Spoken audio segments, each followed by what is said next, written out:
Gravando. Boa tarde, boa noite, boa madrugada, bom dia, boa manhã, para quem estiver assistindo depois gravado. Bom, gente, hoje estamos dando início aqui na quinta-feira, às 17 horas.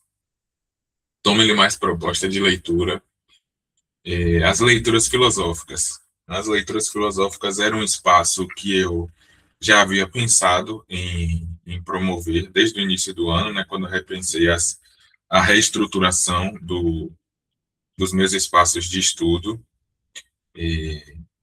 A gente fazia as leituras de comentadores até o ano passado, fez por 2 ou 3 anos, se não me engano, sem gravações, né? Eu não gravava os encontros anteriormente.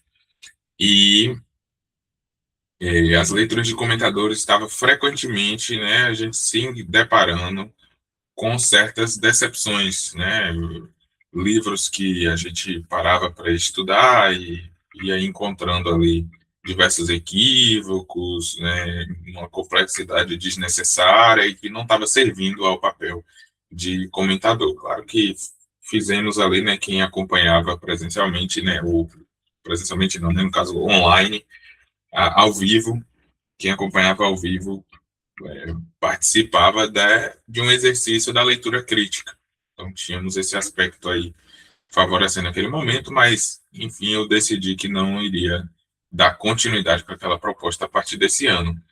E a gente iniciou esse ano com as leituras freudianas, depois consegui retomar as leituras lacanianas e as leituras paralelas. Então, estamos aí com essas três, né, as leituras freudianas avançando nos fundamentos da clínica psicanalítica. Quem, de repente, não acessou ainda esse material e se interessa, pode verificar aí no canal do YouTube, tem as gravações, no meu site também tem as informações sobre isso.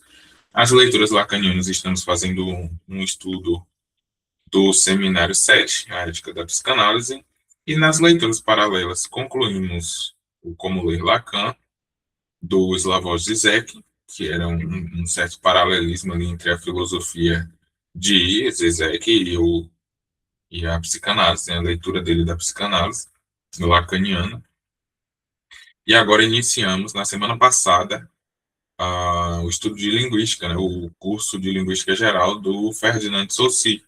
Também já está ficando disponível aí no YouTube e no meu site, né, para quem de repente não acompanhou. Esses encontros eles estão acontecendo aí, leituras lacanianas quartas, às 16 horas, as freudianas quintas, às 10 horas da manhã, e as leituras paralelas às sextas, 13 horas. E agora nós teremos as leituras filosóficas, que acontecerão nas quintas-feiras, às 17 horas. Eu pensei em colocar as leituras filosóficas como paralelas, mas eu acho que elas ocupariam um tempo que impediria com que dessemos conta também de estudar outras coisas necessárias. Então, por isso que eu inicio aqui as leituras filosóficas à parte para fazer a leitura específica de textos de filosofia. Nesse momento, ética a Nicômaco, como uma necessidade de estudar, né, Aristóteles e o texto específico que o Lacan comenta no Seminário 7. Já tem previsto aí, muito provavelmente, né, a crítica à razão, né, pura e aplicada, de Kant, que são demandas também, né, que estão articuladas no Seminário 7. Aí isso vai depender, né, do andamento, da necessidade, eventualmente a gente termina aqui a Ética Nicômaco em tempo aí suficiente para iniciar essa outra leitura de Kant, paralelo aí, né, simultaneamente com o estudo do Seminário 7. Se eventualmente a gente estender demais aqui na Ética Nicômaco, eu particularmente nunca li Aristóteles diretamente, então todo contato assim que eu já tive com Aristóteles, né, foi com comentadores, né, artigos, textos, né, os livros da faculdade, seja de psicologia, seja faculdade de filosofia, os livros do ensino médio, os livros enfim, de história e tal, da Grécia Antiga, da filosofia antiga. Nunca li Aristóteles diretamente, já li Platão, né, mas nunca tinha lido Aristóteles antes, então vai ser minha primeira experiência também com a leitura de de Aristóteles diretamente aqui. Então, enfim, a gente vai organizando aí conforme, né, for tendo essa necessidade. Eventualmente, as leituras filosóficas elas não servirão estritamente para ler os textos necessários ao estudo de psicanálise. Né? Eu me apresento aqui também como licenciando em filosofia, então é uma necessidade minha estudar filosofia. Os grupos de estudo, eles também são uma necessidade minha primeira, né? Não é uma coisa que eu faço necessariamente para divulgar o meu trabalho, para, enfim, né, diretamente transmitir a psicanálise como um professor ou algo dessa natureza. Os grupos de estudos, eles estão propostos, como eu já falei algumas vezes, como um compromisso meu com a minha formação. Então, são os horários que eu estudo. Tendo alguém aqui ou não tendo ninguém aqui, eu estando sozinho na sala, eu estou estudando. A pretensão de gravar esses espaços, né, deixar disponível no YouTube, serve também para aquele que tiver o interesse de estar acompanhando em um outro momento, serve para mim para verificar aquilo que eu tenho estudado. Algumas vezes a gente lê, faz certas articulações, como eu estou fazendo a leitura aqui e não faço anotações, então eu sempre perdi algumas coisas que acabavam acontecendo durante os encontros, e eu depois não tinha mais como acessar isso. Então, a primeira decisão para eu colocar esse material disponível no YouTube é para eu ter, enquanto o meu YouTube estiver lá em pé, eu vou estar tendo acesso, né, a esses vídeos. Hoje tem um recurso, né, da inteligência artificial que está acessível no YouTube, inclusive, a gente consegue verificar ali, solicitar comentários, dialogar com a IA ali, fazer determinadas solicitações de um vídeo específico. Então, isso facilita assim, absurdamente o, o estudo, né, e a recordação assim, de algumas coisas que são elaboradas. Então, a princípio, o grupo está aí é, posto como gravado dessa forma e posto um encontro aqui ao vivo para aquele que tiver interesse de estar participando, uma vez, né, que eu moro numa cidade do interior, não tem pessoas, pelo menos que eu tenho conhecimento agora, que estariam interessadas em compartilhar de momentos assim de estudar essas obras, estudar psicanálise, estudar filosofia, como eu tenho feito. Então eu utilizo o recurso do virtual para ocupar aquele tempo que eu dedico ao estudo a compartilhar com outras pessoas que eventualmente se interessam. Mas enfim, ética nicômaco, né, como eu falei um pouquinho antes, ela está entrando aqui como proposta de estudos por causa do seminário 7, o estudo que a gente está fazendo do texto de Lacan, né, nas quartas-feiras. É um desafio encontrar uma obra adequada, ou vamos dizer assim, uma versão brasileira adequada de ética nicômaco. Né? Eu tenho assinado um clube de filosofia, onde tenho recebido, né, aquela coisa das assinaturas de livro. Todo mês você recebe um box lá com um ou mais livros, enfim. E eu conhecia, né, esse terreno das traduções, né, na psicanálise com a obra de Freud, né, primeiramente, uma vez que ela era restrita a imago. Então, a gente tinha as limitações da tradução feita do inglês e não do alemão, então isso gerava várias complicações. Quando Freud entra em domínio público, a gente começa a ver aí um festival de traduções disponíveis, várias editoras traduzindo, enfim, a gente encontra diversas versões que vão ter as suas problematizações também. Eu tenho feito mais uso das obras incompletas, né, que estão disponíveis pela Autêntica. Gosto da estrutura da Companhia das Letras, mas ela tem uma preferência por termos que acaba deixando um pouco problemática a coisa. Por exemplo, a tradução do tríade como impulso e não como pulsão. Isso gera uma certa complicaçãozinha, né? Claro que tem uma explicação do tradutor, etc., mas isso gera uma problemática. Com relação a Lacan, a gente sabe, né, não é notícia nova para ninguém, a questão das problemáticas das traduções, da publicação dos seminários de Lacan, enfim, era um terreno relativamente conhecido. As traduções de filosofia não era uma, principalmente filosofia clássica, não era uma questão que estava assim no meu radar. E aí, com a entrada no grupo de filosofia, frequentemente acaba entrando em discussão ali, né, nos espaços, a questão da tradução, as obras que são disponibilizadas pelo clube de forma bilíngue, né? Então, isso trouxe, né, em evidência aí para mim, o meu campo de realidade, essa questão da tradução. Na hora de escolher a versão da Ética Nicômaco, por exemplo, uma vez que aqui eu gosto de fazer a leitura através do PDF para né, ficar sempre visualizável, né, na tela, eu tive que verificar o que é que eu encontrava disponível. A melhor versão que eu teria acesso aí, segundo né, os vídeos e as explicações dos filósofos que eu encontrei aí sobre ética nicômaco, ela estava sendo vendida por R$ 152 no online. Então, peraí, né? Muita hora nessa calma, por um e-book.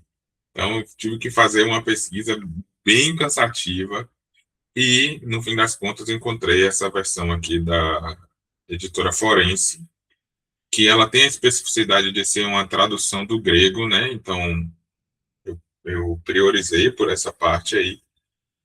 E ela tem uma estrutura bem interessante. Então, vai ser através dessa versão aqui que faremos a leitura de Ética Nicômaco, mas existem inúmeras outras versões, outros livros disponíveis aí em PDF, em EPUB, em MOB, enfim, diversos formatos que estão disponíveis. As lojas também de e-books, né?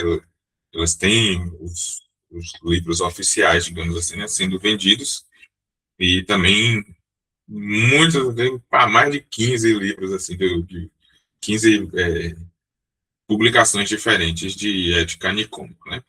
Tem alguns textos aqui, algumas partes que eu vou acabar pulando, enfim, a gente pode fazer a leitura desses pontos, assim, quem tiver interesse, pode baixar o livro depois aí, ou comprar o livro, enfim, e visitar essas informações. O livro eu sempre deixo disponível também no meu site, né, para quem eventualmente não tenha, pode estar fazendo o download dele, ou se quiser fazer a aquisição dele aí onde for de interesse. Aqui primeiro tem os agradecimentos do tradutor, e aí eu vou escolher que a gente comece aqui pela apresentação, né? Eu dei uma olhada assim breve pela apresentação, acho que ela vai trazer alguns aspectos interessantes para a gente compreender, né, a estrutura do texto. Imagino que não vai ser uma leitura fácil, teremos aí eventualmente uma dificuldade com os termos em grego, né? Aqui o computador ele não reconhece, apesar que agora apareceu, não apareceu, me enganou. Eu vou tentar adicionar aqui depois o idioma do grego para fazer as traduções e eventualmente a gente entender, né, como é que pronuncia essas palavras aqui. Tentei recentemente, fazendo estudo de Platão, aprender um pouco do alfabeto grego para poder entender minimamente, né, como é que faz a leitura dessas palavras em grego. Contudo, são símbolozinhos que eu não consegui ainda armazenar muito bem na memória. O HD está muito ocupado, eu tenho que limpar aqui uns arquivos para eu conseguir fazer recordar, né, qual é a letra, para, enfim, conseguir fazer a leitura devida aqui do grego. Mas vamos ver se isso em algum momento é adicionado aí no futuro. A leitura.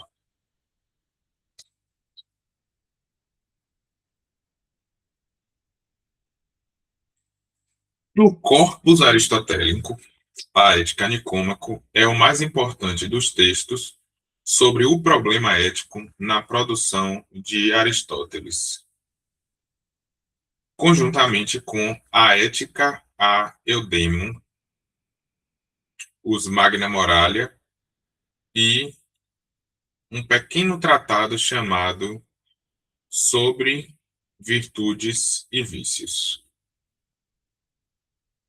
São textos aqui aristotélicos que discutem o problema ético. A análise do problema ético em Aristóteles depende de uma caracterização dos seus traços essenciais do seu horizonte específico, o horizonte prático. A identificação deste horizonte e o seu isolamento são operações executadas através de um contraste sistemático com o horizonte teórico. Se a filosofia, na sua dimensão teórica, visa a constituição de uma situação que permita contemplar a verdade, na sua dimensão prática, contudo, a filosofia tende a expressar-se no agir. A diferença fundamental entre ambas as dimensões reside em que os entes que caem dentro do horizonte teórico não admitem alteração, enquanto os que caem dentro do horizonte prático a admitem. Os entes que se constituem no horizonte prático, as diversas circunstâncias em que de cada vez nos encontramos, as mais diversas situações em que caímos ou que criamos, etc., etc., são sempre diferentes. A par da identificação dos respectivos horizontes e dos entes que os inerem estruturalmente, vai a detecção das formas específicas de lhes ascendermos. O ponto de vista teórico acede aos princípios fundamentais e às causas, né? Princípios fundamentais e causas. Responsáveis pelos entes que são inalteráveis em si mesmo e enquanto tais. A gente está vendo que a introdução, a apresentação, né, não é nem feita por Aristóteles, já está com essa linguagem assim filosófica, rebuscada. Vamos lá, quem sabe lendo assim a filosofia diretamente a gente encontre mais, eu vou dizer assim, a gente releve um pouquinho mais Lacan, né? Tipo, depois de ler Aristóteles, a gente até acha Lacan fácil. Depois de ler Lacan não é tão difícil assim, não. Continuando. Mas a teoria acede também a entes sujeitos à alteração e é vista, isto é, visa também aos entes que são, por natureza,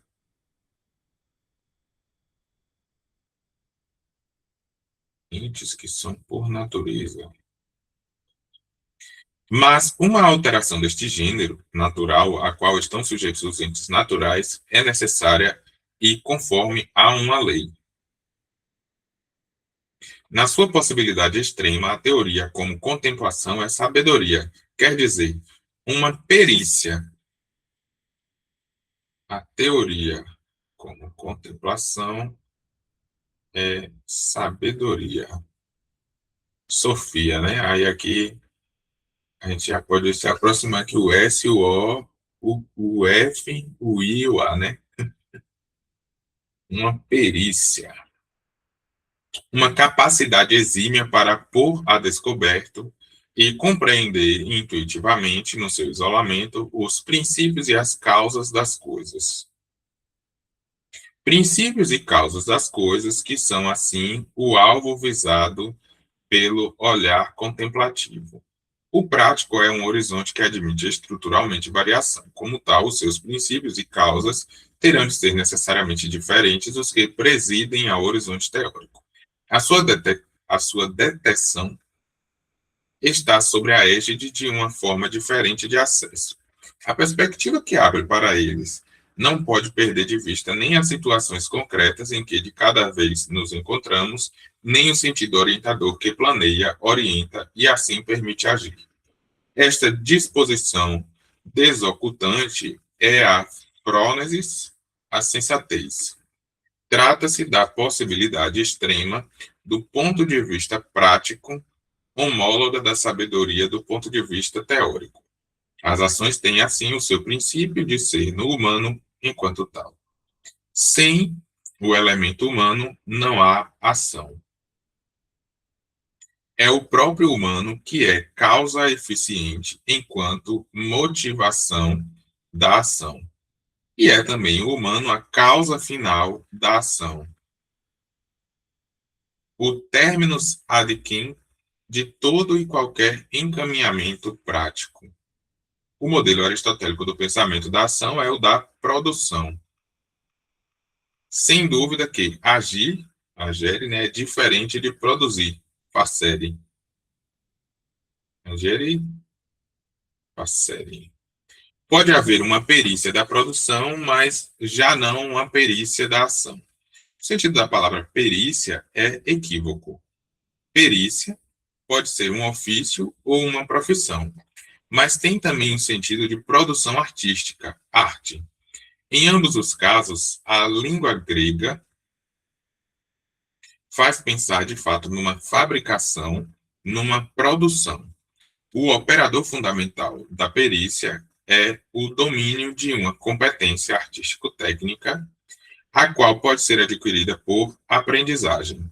Para perceber de uma determinada perícia, é necessário exercê-la, pô-la em prática, por assim dizer.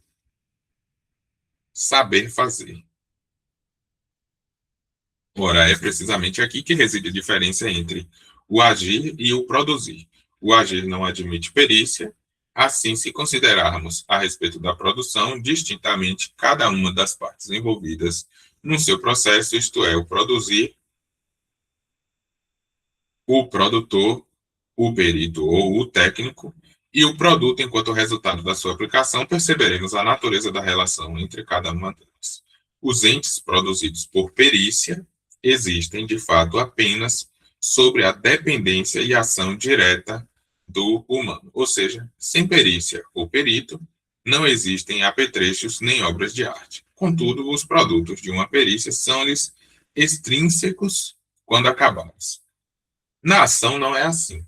Quer dizer, não há aqui distinção entre ato, agente ou resultado da ação. Agir enquanto tal alberga a priori tanto o seu princípio como o seu próprio fim.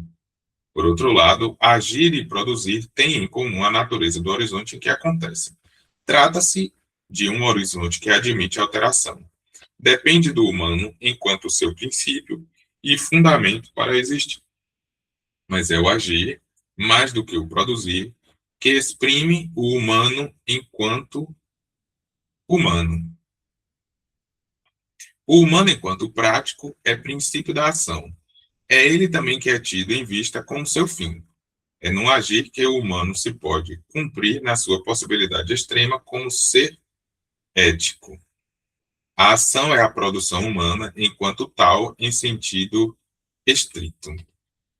Tem um ponto aqui que tá interessante, né? Aqui não é Aristóteles ainda, né? A apresentação da edição. Vai ter a assinaturazinha no final do texto.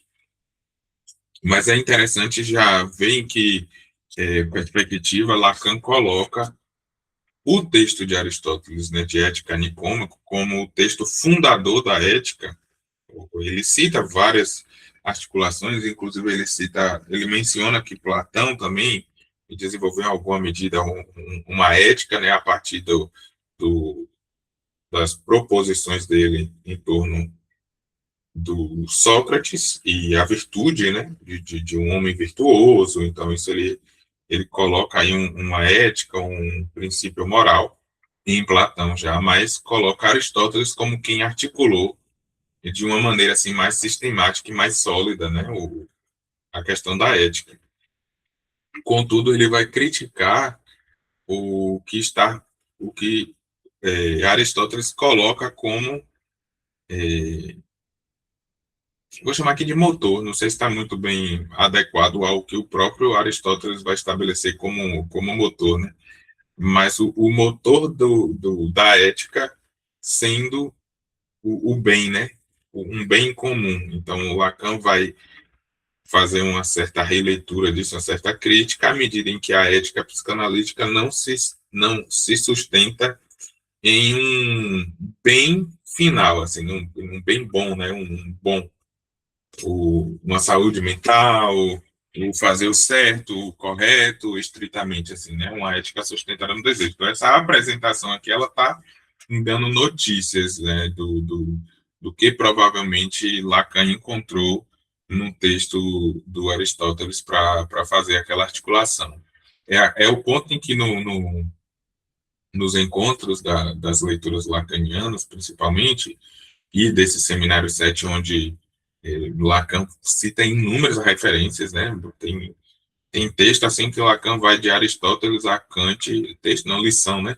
Numa lição, Lacan citou Aristóteles, Kant, o projeto de Freud, mal está na cultura, um outro texto sobre a sublimação, enfim, foram as 8 referências assim, que ele citou em uma única lição, e que, em alguma medida, ele está. Quando ele cita Freud, ele supõe que a gente leu Freud, então, que a gente sabe do que ele está falando em Freud. Contudo, tem uma perspectiva, inclusive, que o Humberto postou ontem, ou foi hoje, a respeito do Freud que a gente encontra lendo Freud e o Freud que a gente encontra lendo Lacan. Então, o Freud que a gente lê em Lacan é um Freud que Lacan entendeu. Não necessariamente é o mesmo que a gente vai entender quando a gente for lá no texto de Freud que ele está dizendo. E isso serve por duas perspectivas, né? Ou a gente vai ler Freud e ter uma outra compreensão e fazer uma crítica ao que Lacan postulou, né? Ou a gente não vai ler Freud e vai tomar apenas o que Lacan está entendendo ali, usando para articular, né, o seu texto. Eu, inclusive, fazia uma crítica quando Lacan menciona os pós-freudianos como alguém que teria desvirtuado da pretensão freudiana inicial quando eles tendem a uma psicologia do ego.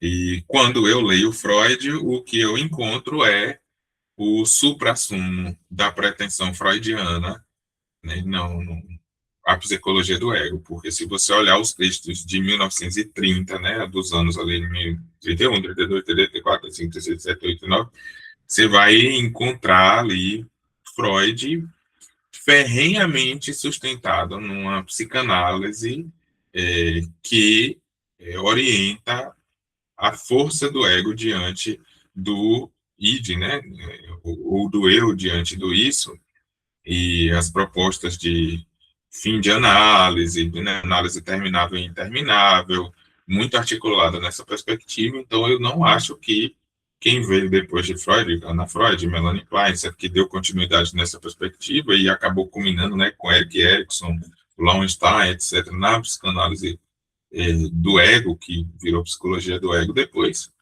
Eu não acho que isso seja um desvio, assim, né? Eu acho que isso aí foi um terreno aberto por Freud no próprio texto de Freud. Lacan considera que isso teria sido um desvio do Freud que ele considera, né? Então, tá aí essa dinâmica. O Freud que Lacan lê e o Freud que a gente lê quando a gente vai no texto de Freud. Contudo, a dificuldade está aí posta. Lacan fazia uma lição e citar 8 referências, 10 referências de textos que não acessamos anteriormente, que não temos a leitura prévia, né? Isso gera uma dificuldade de compreender aquilo que Lacan está falando. Por isso que fica assim, muito confuso. O que é que ele está falando disso aqui? Ele está falando ali de princípio de realidade, princípio de prazer. O que é isso aqui? Como que está sendo articulado lá em Freud para ele fazer essa articulação aqui e trazer para esse lugar, no Seminário 7 especificamente, né? Então, quando a gente faz esse estudo, torna a coisa um pouco mais fácil, pelo menos na minha concepção, né? Eu costumo aprender a estudar dessa forma, então eu acho que é sempre necessário fazer esse estudo. O seminário 8, por exemplo, sobre a transferência, eu entendi uma coisa quando eu li o seminário diretamente. Depois, quando eu fui lá entender, ler o banquete de Platão e ver o que é que ele estava pegando ali daquela relação Alcibíade de Sócrates, e entender o que é que aquilo representava no banquete de Platão, fez um outro sentido. Inclusive, hoje a gente fez a leitura freudiana em torno do texto sobre sobre o amor transferencial, que é um outro texto também que está relacionado ao seminário 8, né, que Lacan volta a ele diretamente. Então, você consegue ter uma outra compreensão do que é a transferência para Lacan e por que que ele pega justamente esse ponto do amor transferencial, que Freud coloca em seu texto, em sua articulação sobre a transferência, e relaciona isso ao banquete de Platão, ao discurso de Alcebiades, mais especificamente, para elaborar o seu conceito de sujeito suposto saber como o que está articulável, né, dentro ali daquela relação transferencial. Então, assim, né, conforme a gente vai estudando, vai ampliando o estudo, algumas coisas parecem que vão sedimentando um pouquinho melhor na nossa compreensão. Voltando ao texto de Aristóteles, que não é bem Aristóteles ainda. A análise de Aristóteles permite-nos, assim, uma recondução do horizonte concreto da ação ao seu princípio. Contudo, o princípio da ação não está ao alcance de uma detecção cognitiva e puramente teórica. Na verdade, há uma distância abissal entre conhecer o princípio da ação e exprimi-lo no agir. O saber prático é adquirido apenas quando se converte em ação realizada. Isto é, não importa saber apenas qual é a possibilidade extrema do humano, mas saber como ser-se essa possibilidade, existir nela, de acordo com ela, em vista dela. A possibilidade extrema do humano é a de ele se tornar excelente. Saber o que fazer não é suficiente, tem de se agir. Isso aqui é bom para os neuróticos obsessivos, que são psicólogos e psicanalistas, e chegam na clínica falando sobre saber ser psicanalista. É muito curioso. Mas de todos os problemas postos, o maior resulta de há já muito tempo, o maior resulta de há já muito termos perdido o contato com o sentido essencial do prático tal como os gregos o experimentavam espontaneamente. Isso aqui ficou difícil, mas esse período aqui. É desse sentido que dependem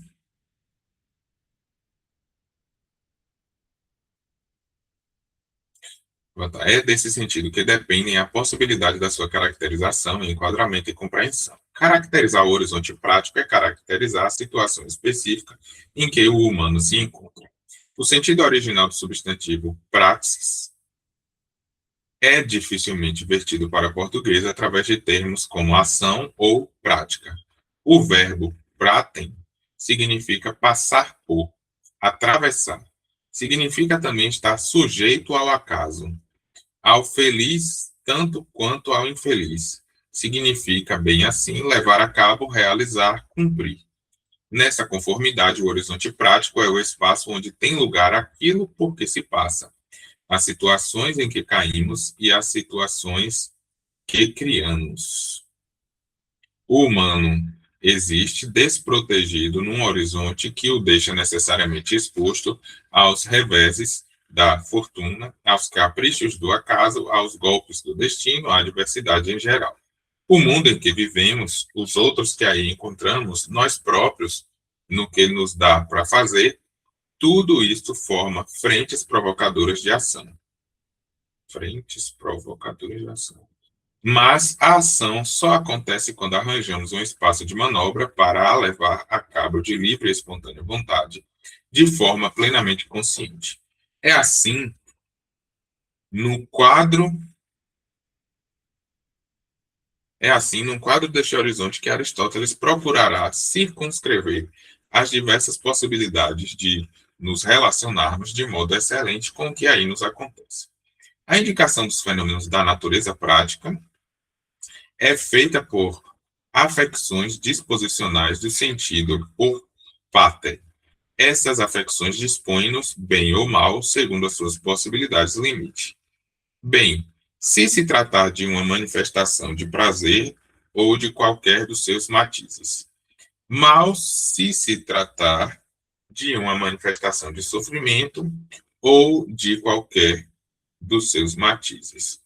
Para além de fazer sentir a sua presença, manifestarem-se, dizem-nos como é de cada vez conosco, mas protejam movimentações de vida com uma determinada orientação e uma dada direção.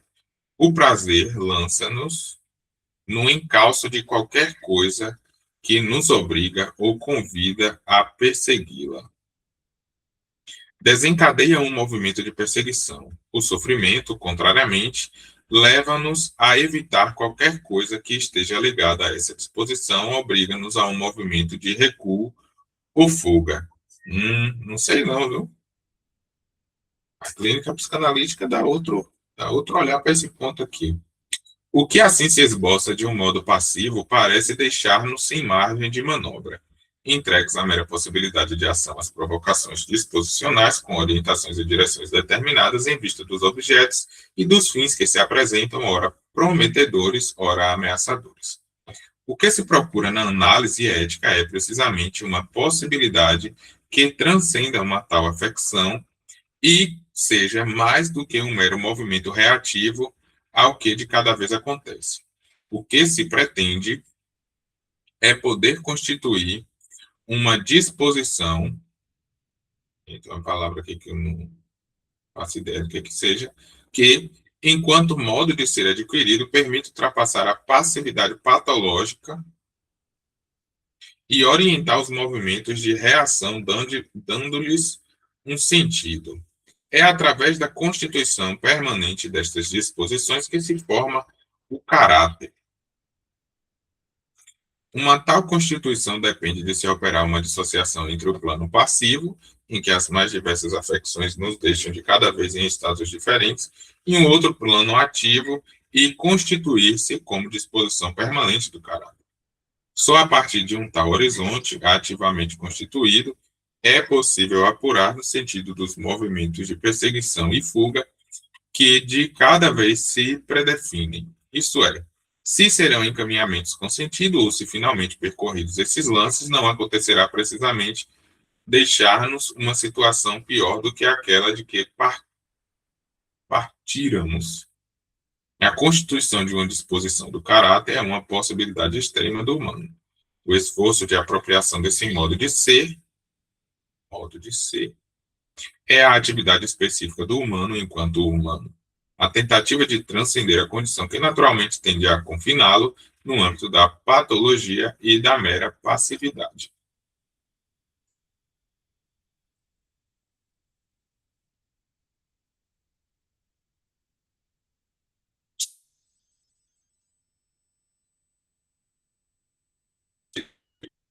E como orienta o tempo orienta cada situação em que encontramos. É esse o seu campo de ação, mas a sua presença pode não é o que ele é mais das vezes. O plano prático, mesmo que apenas de algum modo, apelamos quando não sabemos o que não. Pulei aqui, pulei uma linha. Um tal plano prático interpretado por alguém que se encontra numa determinada situação. É para ele que, de algum modo, apelamos quando não sabemos o que fazer, quando, de algum modo, nos encontramos perdidos. É, portanto, a situação concreta em que cada um de nós se pode encontrar que especifica o tempo e a maneira de manifestar-se. Compreende-se desta feita por que razão as ações autênticas não são ações em geral, mas o resultado concreto, se assim se pode dizer, da aplicação do princípio da orientação prática. As ações são, esses termos aqui em grego, né, entes que dependem de nós, isto é, a sua existência passa necessariamente por nós e não existe em lado nenhum no mundo real e objetivo. Tem essa palavrinha aqui, né, que está frequente no texto, o papagaio aqui da o periquito, Às vezes eu estou numa gritaria aqui, não sei se tá capturando aqui o microfone, se está contendo esse ruído aí. Entes, essa perspectiva aí de as ações são, né, as palavrinhas ali, entes, que dependem de nós. A filosofia aristotélica, ela vai ter essa noção de ente, o ente é o ser, né, e que vai fundar a ontologia. O que é a ontologia? O ser do ser. O ser digamos assim, o ser é a coisa, né, ali como ela é, tipo o ser. E o ser do ser, ou seja, a essência do ser, é aquilo que faz com que esse ser seja esse ser. Por exemplo, né? Cada copo é um ente, cada copo é um ser. É um copo, digamos assim, um copo, copo um, copo dois, copo três, copo quatro e assim por diante. Só que existem copos de diversas formas, né? Tem copo mais alto, tem copo baixinho, tem copo pequenininho, tem copo mais gordinho, tem copo mais magrinho, assim, mais estreito, enfim. Tem tudo que é jeito de copo. E se a gente pensar assim, o copo, ele tem uma estrutura cilíndrica, né? Onde embaixo é vedado, aí tem as laterais, mas em cima é oco.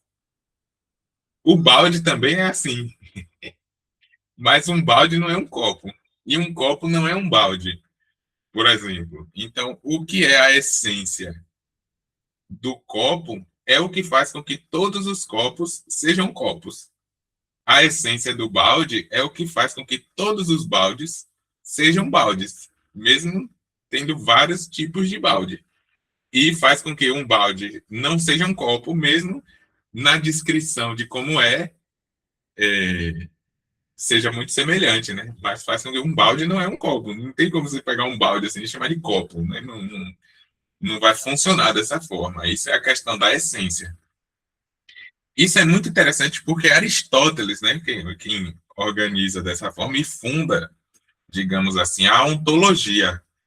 E a ontologia é justamente o que vai ser criticado por Lacan, né, quando Lacan vai chamar de vergontologia, né, porque quando se fala do sujeito, não existe ontologia no sujeito, porque o sujeito não tem como ser idêntico a ele mesmo. Não existe assim uma essência do sujeito. Não tem algo que defina propriamente assim o que o sujeito é ou como é o sujeito, porque o sujeito é um intervalo entre significantes. Então é aquilo que só se manifesta para nós numa demarcação de posição discursiva do sujeito. Então o sujeito ele não por isso que vai aparecer ali lá como um fala ser, né? Um vir a ser, um descer, né? As várias os vários neologismos que Lacan vai fazer em torno dessa palavra ser, né? Ou être em francês, para poder articular essa questão de uma vergontologia desse sujeito, né? E não uma ontologia, né? Ou seja, um ser do ser, né? O que faria com que pudéssemos reconhecer o que faz de todos nós sujeitos, né? E assim, assim, e assado, enfim, né? Esse ente, estou trazendo esse parênteses aqui justamente por causa desse aspecto do ente fundamental na filosofia aristotélica, fundante da a ontologia, que vai ser a crítica. Lacan vai ser, né, um campo criticado ferrenhamente por Lacan, inclusive porque é ele quem vai sustentar esse campo da ontologia, vai sustentar a criação do sujeito cartesiano, né, a partir dos postulados de Descartes. Natália tinha levantado a mãozinha, quer comentar alguma coisa? Pode ficar à vontade. Ah, sim. A questão do copo e do balde, era nessa parte que eu fiquei. Eu entendi uma coisa e aí eu fiquei com dúvida se eu entendi certo ou não, que é assim. Então, no caso, que o que importa seria a essência do balde. do copo, sem saber se é copo ou balde. O sujeito, tipo, ele é algo que não existe como essência vista. Tipo isso, não tem como saber se seria, por exemplo, um balde ou um copo, porque nem é um balde nem um copo. Eu entendi certo? Não sei, eu fiquei um pouco confusa nessa fala. Deixa eu ver se eu entendi o que tu entendeu. A questão da essência, né? Quando Aristóteles busca essa questão com relação à essência das coisas, ele vai, em alguma medida, fazer uma crítica ao que é proposto por Platão.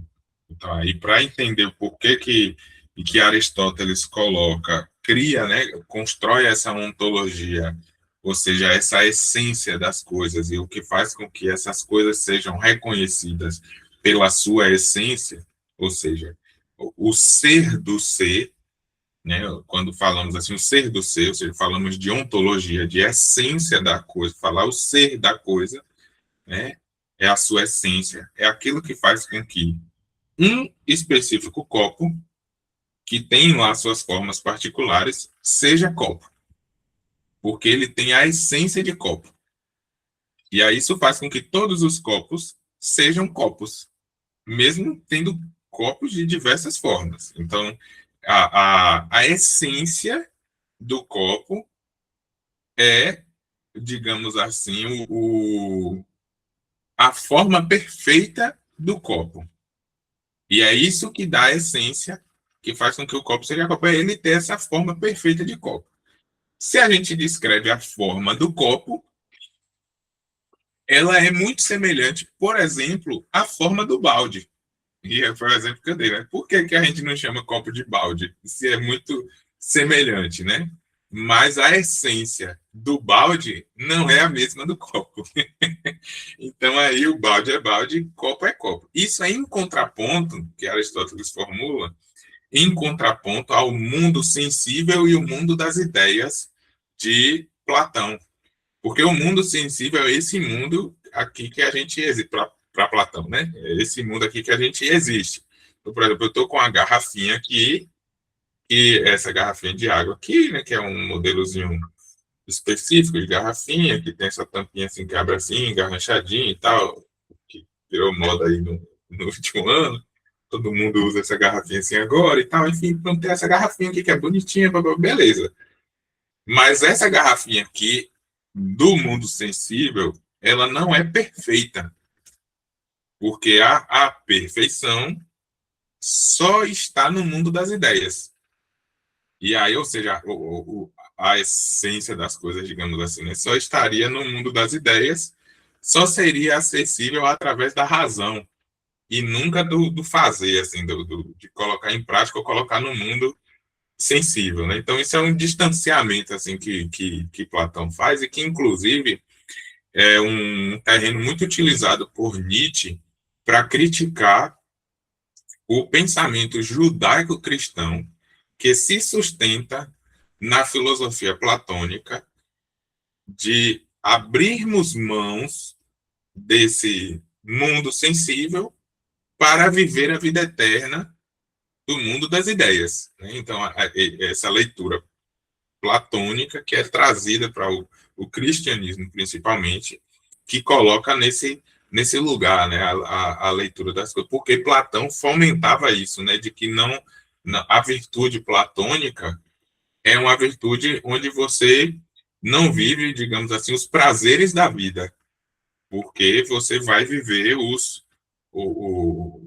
prazeres da razão, digamos assim, né? A questão da satisfação sobre a intelectualidade, né? Sobre o racionalismo, sobre você tentar alcançar a perfeição das coisas através da ideia. Então, Aristóteles aluno de Platão, ele vai contrapor esse ponto, né, dessa leitura platônica para formular aquilo que a gente vai conhecer como ontologia.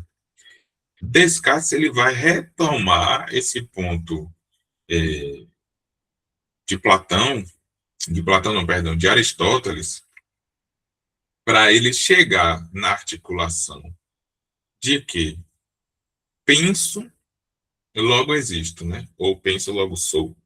É, é melhor traduzido por essa expressão, penso, logo sou. O método cartesiano, ele vai desenvolver um método cartesiano, que a gente chama, né, como método cartesiano, de investigação, e que esse método vai chegar nesse final, né? Tipo, de uma maneira bem grosseira, né? Se eu sei que eu penso, né? Se eu penso sobre mim, então isso é um fato de que eu existo. Se eu penso, eu existo. Então, penso, logo existo. Eu penso, logo sou. Eu sou porque eu penso. E aí é onde entra o sujeito cartesiano, né? Que é o sujeito racional, racionalista. E Lacan vai vir, vai criticar que esse sujeito, ou melhor, né, que o sujeito, ele não é. Mas Lacan vai criticar porque Freud descobre, digamos assim, né, o inconsciente. Quando, é, quando Descartes postula, né, seu cogito, ele funda aí, digamos assim, a consciência, né, ou seja, a pessoa ali dotada daquela consciência sobre si, sobre a sua existência, sobre o seu ser. E isso, em alguma medida, vai criar a ciência moderna, porque vai dar esse estatuto ao homem, né, ao ser humano, de poder explicar as coisas, poder encontrar as coisas através de um método. Se você pensar a construção de raciocínio, enfim, a coisa antes do método cartesiano, né, a figura das divindades, por exemplo, elas estão muito presentes para explicar, para dar notícias das coisas que nós não fazemos ideia, né, do que elas sejam, porque não tínhamos ferramentas ou métodos para explicar sobre aquelas coisas. Então, o sujeito cartesiano funda a dita ciência moderna, que é subvertida com o advento do inconsciente freudiano, quando ele diz o eu não é senhor em sua própria morada. Então, tem alguma coisa aí que para Freud é da ordem do inconsciente, enquanto uma cisão da consciência, né, que através dos seus impulsos, né, das suas pulsões, né, do, da libido, da energia sexual, enfim, daquilo que Freud vai postulando, né, através de sua descoberta, isso vai comandando a vida da pessoa, né? A pessoa não é comandada por aquilo que ela pensa e sabe que ela é, mas por esses instintos, né? Por esses impulsos inconscientes. E aí é onde Lacan se sustenta nesse Freud que ele acha que foi, que ele considera, né, que foi, enfim, revertido, não seria revertido a palavra, não, mas seria distorcido, né, pelos pós-freudianos, teria sido abandonado pela psicologia do ego, que seria uma psicologia da consciência, né, e não do inconsciente. E ele tenta retornar essa leitura desse inconsciente como algo constituído a partir da linguagem, né? Então, aí é onde vem a questão do sujeito, porque o sujeito não está em Freud. Por mais que Freud tenha postulado que o eu não é senhor em sua própria morada, não há sujeito aí, né? Não está em jogo o sujeito é lacaniano. O conceito de sujeito, quem pega e faz a leitura de Freud, de Descartes, de Aristóteles, da ontologia, da filosofia como um todo, propõe a teoria dos discursos para situar o que se fez com o sujeito durante toda a história da dita ciência moderna e colocar aquilo que seria o sujeito, né, o objeto de trabalho da psicanálise. Quem faz isso é Lacan. Isso não está antes de Lacan. Então, essa construção toda que ele vai fazer, né, em torno disso que veio antes dele, é postular de que esse sujeito não tem essência. Não existe uma essência a esse sujeito. O sujeito ele não é dotado de essência, ele não é um organismo, né? Ele não é o sujeito ele não é o corpo biológico. E aí o sujeito que ele vai aqui é, porque é uma formulação um pouco complexa até, né? Ele vai estabelecer a gente tem que partir do princípio de que assim, para Lacan, tudo é linguagem. E aí, beleza, tudo é linguagem. Então significa que aquilo que é realidade é linguagem. Então, os fenômenos, eles acontecem os fenômenos, né? A dor no braço, o braço que paralisa, a perda de memória, enfim, acontecem esses fenômenos aí, a física, a biologia, a química, medicina, etc., vai explicar isso aí. Mas em âmbitos, digamos assim, de humanidade, aquilo que é da ordem da humanidade, ou seja, do ser humano, é aquilo que é linguagem, que é posto, né, em discurso, em fala. E aí a fala com tudo que está em jogo, o enunciado e a enunciação. E aí é nesse jogo aí da linguagem que está o sujeito, que o sujeito pode se apresentar não como um ente, né, mas como um vir a ser, na medida em que ele vai dar notícias dele ali enquanto sujeito apenas de uma posição, né, entre o intervalo significante, de significantes que vai dar notícias dessa posição desse sujeito. Então, você não consegue apreender o sujeito, pegar o sujeito ou mostrar isso aqui é o sujeito. Ou um paciente, por exemplo, é um analisante, e aí você fez uma articulação significante, fez uma intervenção, etc. E esse aqui é o seu sujeito. Não tem como. Isso é impossível dentro de uma perspectiva lacaniana, e isso é sustentado, inclusive, é uma limitação, digamos assim, da linguagem propriamente, porque ele vai ler e vai subverter o signo linguístico de Saussure, é por isso que a gente está estudando também o curso de Linguística Geral, nas leituras paralelas, que é para entender ali, né, qual é o que é proposto por Ferdinand de Saussure, que Lacan vai lá e subverte, porque Lacan vai tomar o significante como primazia, né, o primordial, digamos assim, a primazia do significante diante do significado, porque o significante ele é barrado a produzir significação por si mesmo. Do tipo assim, quando eu digo homem, eu não estou dizendo nada, é um significante qualquer homem, porque eu preciso descrever o que é homem para poder dar notícias do que significa homem. Então você só consegue pensar no que significa esse significante homem a partir dos efeitos de significação. Esse efeito de significação ele só é possível através da articulação de significantes, ou seja, da metonímia, né? Do encadeamento significante. Isso faz com que não tautologismo, se eu não me engano, né? Isso faz tipo, o que é homem? Homem é homem. O que é mulher? Mulher é mulher. Se eu não me engano, isso é tautologia, que Lacan fala que não é possível a tautologia, né? Nessa lógica do significante. É por isso que o sujeito não pode ser reconhecido como idêntico a ele mesmo, porque isso é barrado ao significante. Na linguagem, a barra, o que castra aí, né? O que demarca como real é justamente essa impossibilidade desse significante significar ele mesmo. Foi um bocado. Eu fui bem longe aqui, né? Falei um bocado de coisa, mas, enfim, vai decantando aos poucos tudo isso. Pode falar. Não, mas fez todo sentido, assim. É, porque eu estava entendendo assim, o copo como o sujeito. Eu não, eu estou começando a ver algumas coisas de Lacan agora, porque eu estou começando a estudar Freud agora. Aí enfim, eu só estudo Freud por enquanto. Basicamente é isso. Mas um copo, o sujeito, então, ele seria a essência e Hum, eu não sei se eu tô fazendo uma pergunta burra, mas Não, não é, o sujeito ele não seria a essência. Não existe essa concepção de essência no sujeito.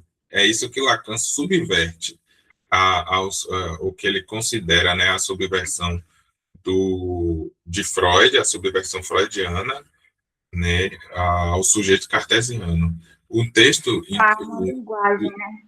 o texto que Lacan postula isso de uma maneira fenomenal é subversão do sujeito ou a razão desde Freud. Está nos escritos, né, o texto de Lacan, onde ele apresenta, o título, né, é a subversão do sujeito, ou seja, o que a psicanálise freudiana faz com o sujeito quando postula um inconsciente, né? O que é que ele tira desse sujeito consciente quando ele estabelece ali o inconsciente? Ele modifica a razão, o pensamento sobre a razão, né? Aí o título tem esse ou, né? Ou a razão desde Freud, porque é como se fosse tanto faz um título ou outro, subversão do sujeito ou a razão desde Freud. Então, Lacan critica essa concepção de um sujeito como ente, como uma ontologia. Então, o sujeito não tem essência. O sujeito é fala a ser, né? Não é nem ser falante, porque ele não é um ser que fala. Ele é um fala a ser, na medida em que ele só pode vir a ser falando. E aí, falando, você jamais vai reconhecer o sujeito ali em um ponto específico da fala, mas você vai marcar uma posição de sujeito num intervalo significante, né? Que aí o que é o significante? O significante é aquilo que representa um sujeito para outro significante. Então, quando eu digo homem é homem, não estou dizendo nada, né? Eu estou fazendo um tautologismo aí, não estou dizendo nada porque não quer dizer nada. Você só pensa em homem é homem quando você pensa outras coisas, né, sobre homem. Então, tipo, o que é homem para você? Homem é que tem cabelo curto, é que não veste saia, é que, por exemplo, né, pode criar coisas assim que, claro, tem coisas que vão ser postas aí pela sociedade, mas que entram nesse jogo daquilo que esse sujeito, na medida em que ele foi se constituindo, ele foi ouvindo, né, foi obtendo desse grande outro daquilo que marcaria o lugar de onde ele falaria. Então, quando eu digo o que é homem, né, na minha análise, eu digo que é homem, porque homem é assim, assim, assado, é isso e aquilo. O analista vai fazer uma intervenção de porque é marcando justamente aquela posição ali. Eu estou dando notícias de onde eu me constituí enquanto sujeito quando eu apareci nesse intervalo de significantes. Que se a gente disser aqui no Brasil, por exemplo, né, o homem não veste saia, né, isso seria mais comum, não quer dizer que nenhum homem no Brasil veste saia, mas você faria parte mais do consenso comum de que homem não veste saia. E você olha os homens escoceses, por exemplo, todos os homens escoceses vestem saia. Eles não são homens porque vestem saia. Então tem um fator aí, digamos assim, de grande outro também que está constituído em cada cultura, né, em cada região, e que isso vai dar notícias dos sujeitos que são constituídos nessas culturas. Não à toa, o mal-estar do sujeito é um mal-estar na cultura, que pertence, né? É de onde ele pertence, de onde ele é constituído, de onde vem esse grande outro da linguagem que ele é banhado. Isso faz com que tudo isso, né, todo esse processo aí da linguagem faz com que o sujeito ele não seja reconhecido através de uma essência. Porque, inclusive, quando o sujeito em análise ele diz, porque homem não veste saia. E aí, por exemplo, você vai dar uma intervenção, então os homens escoceses não são, aqueles escoceses que vestem saia não são homens. São homens. Então, aí você tem a possibilidade aí de um movimento, né, de produzir uma metáfora, né, a partir daquilo que está posto, e, enfim, dar outros efeitos de significação. É por aí, digamos assim, que caminha a análise. Agora, dizer que o sujeito não é um ente, né, não é ontológico, não é substancial, não significa que não haja pessoa, que não haja indivíduo, que não haja cidadão, né, que não haja ali um ser humano, como é posto pela ciência, pela filosofia. Essas coisas existem, né, mas o sujeito lacaniano, ele não é ontológico, ele não é reconhecido por esse lugar. Né? Não sei se ajuda a esclarecer alguma coisa ou se confunde mais, mas Ah, eu entendi completamente. Então, quando alguém diz assim, ah, esta é minha essência, não é só o significante do que ela está falando, né? não, aí está numa dimensão imaginária da coisa. Está naquilo que dá consistência. Ah, essa é minha essência. Esse aí é meu ideal de eu, né? Aí Lacan vai colocar isso no lugar do registro imaginário, que é aquilo que dá consistência, que é onde ele vai colocar, por exemplo, a leitura do ego de Freud. Aquilo que para Freud é ego, para Lacan ele chama de moi, né? O moi, né? Em francês. Então, isso dá a consistência imaginária da coisa. Ah, eu sou assim, eu sou assado, eu sempre fiz assim. Ah, minha maneira de estudar é essa, porque eu gosto assim, eu nasci assim, eu cresci assim, você sempre assim, Gabriela. Então, essa é a consistência imaginária da coisa, que é aquilo que a gente chama de essência da filosofia, das psicologias e de todo blá blá blá que a gente vê aí pela sociedade, dos papos coaches, enfim, né? De acredite, busque seu autoconhecimento, Isais. Aí a questão simbólica da articulação significante é onde estaria posicionando o Gé por causa da marca do inconsciente. Aí o sujeito propriamente, né, para Lacan, esse do inconsciente, aí, que é onde, digamos assim, comanda as nossas coisas, né, que faz com que façamos o que fazemos, existamos como existimos, por causa de como nos constituímos enquanto sujeito. É onde está essa ordem aí do inconsciente. Enfim, como você mencionou que está no início do entendimento, do estudo da psicanálise freudiana e da psicanálise lacaniana, tem um percurso aí à frente para ser feito que não precisa ter pressa nem angústia com isso, porque é muita coisa que parece ser muito difícil, mas que é igual mexer assim, né? O copo de água com alguma coisa dentro ali que precisa dar um tempo para a coisa decantar direitinho enfim, ter uma certa consistência da compreensão ali também. Mas, enfim, hoje a gente passou uns minutinhos, mas vamos parar a leitura aqui. Na próxima quinta-feira a gente dá continuidade ainda na apresentação.